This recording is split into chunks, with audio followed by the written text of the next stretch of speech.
Hello, welcome to my art studio. In this video, I want to do a couple of things. I want to share two books with you about two different artists that I'm currently looking at. I am also doing some painting on paper, which I thought I would share a little bit about. And I've painted my sketchbook cover. So I just thought I'd give you a bit of a peek into what I'm up to in my art practice at the moment.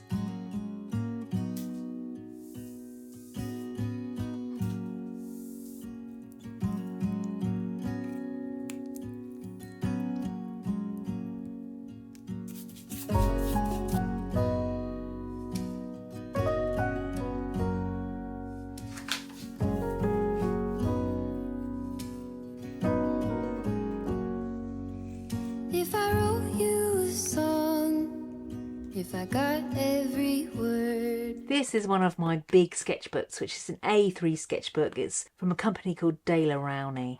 And I do enjoy a big sketchbook that has a big expanse of paper to work on. And I was looking at it the other day and it's got this plain black cover and I thought, you know what? Inside is sort of full of colour and pattern, and I thought actually the outside needs a bit of colour and pattern as well. So I've just painted it with acrylic paint, haven't prepared the surface, just bunged on the paint. I like that it feels like my sketchbook.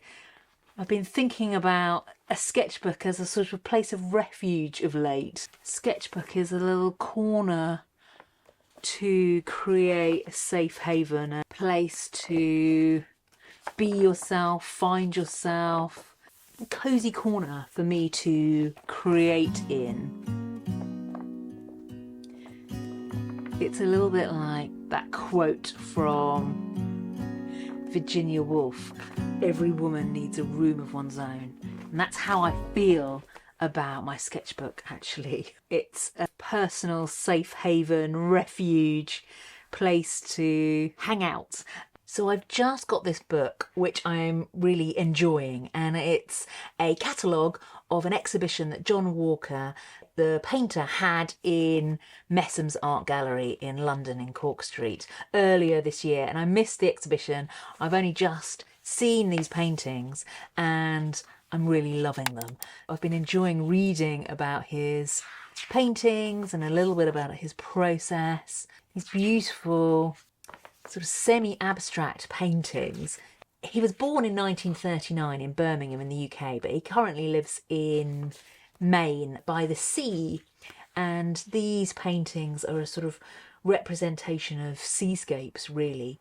Fish ladders and eel nets and the patterns and movement of water as the tide comes in. He uses a lot of this cobalt blue, and I think his paintings are really fresh and vibrant and bold and powerful. They're quite big too. You can see him next to some of his paintings. You can see they're taking up the whole wall here.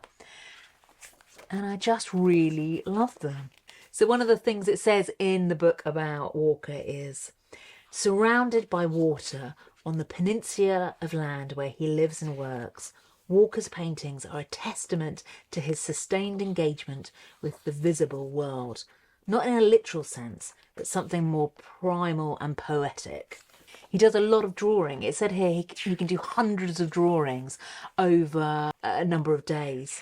And he enjoys drawing because it's getting personal with yourself. And one of the critics describing his work in this book says, it is notable what Walker leaves unsaid, the open edges and spaces between things, allowing air and light to get in for anticipation of things to come. These are the two paintings that I have started to work on, and they are currently in their weird, awkward phase. So this is when I take a moment, go back through my sketchbooks, look at work that I've done before to find a thread that I can pick up. And what I want to do is take the things that I enjoy from previous artworks and remember them and bring them forward. And I think that's why a sketchbook can be so helpful. It's like a safe gathering place. I've just been looking at some of the shapes and colours Here are some drawings of some items that I own in my home, a vase and some cups. And so I'm just looking at these little patterns and shapes.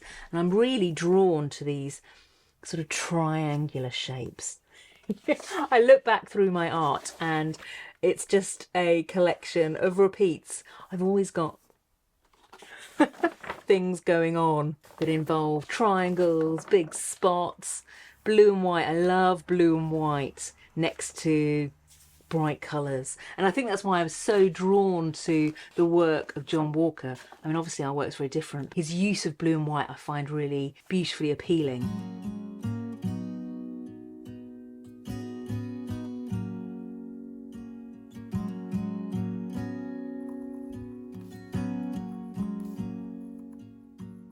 I finished these two paintings now. What I thought were going to be two quick studies turned into not being very quick at all. I built up lots of layers of paint.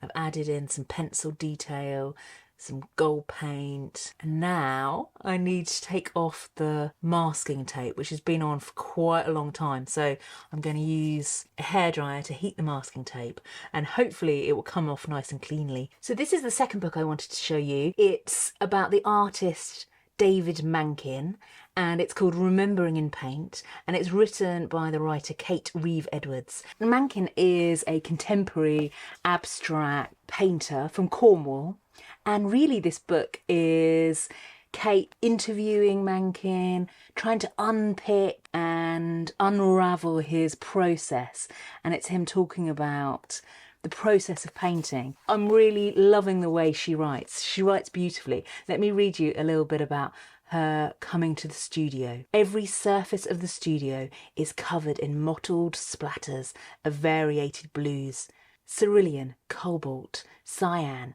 azurite, turquoise, sapphire, teal, ultramarine, Prussian, manganese, all the colours, in short, of the sea. I'm always interested in process. Really, what I've been thinking as I read through this book is that Mankin's process and the process I use are very similar, although our paintings are completely different. And I think that's one of the wonderful things about process, isn't it? So he does a lot of kind of collecting out in the world, taking photographs, looking for sort of delightful details and moments, and then he uses his sketchbook and he plays with collage, and then he moves on to paper before he moves on to sort of canvas or onto his final bigger paintings. I just wanted to read you some of the things that Kate has written about David Mankin working on paper. Working on paper for Mankin is a continuation of the sketching process, but with added opportunity for surface development. Mankin sees the development of works on paper as spaces in which to exercise accident. It is here where layers of pastel, crayon, charcoal and paint begin to build up a rich, almost velvety surface, beginning to explore the possibilities of layering and scratching back. More so than on canvas, works on paper restrict the artist's self-consciousness around certain choices. When working on canvas, even playful decisions can begin to feel more final. For if the canvas goes in the wrong direction, Mankin will have to rescue it. With works on paper, there isn't a demand for it to be the final, finished piece. So I'm really enjoying his work, reading about his process, the way that Kate writes. It's a lovely book.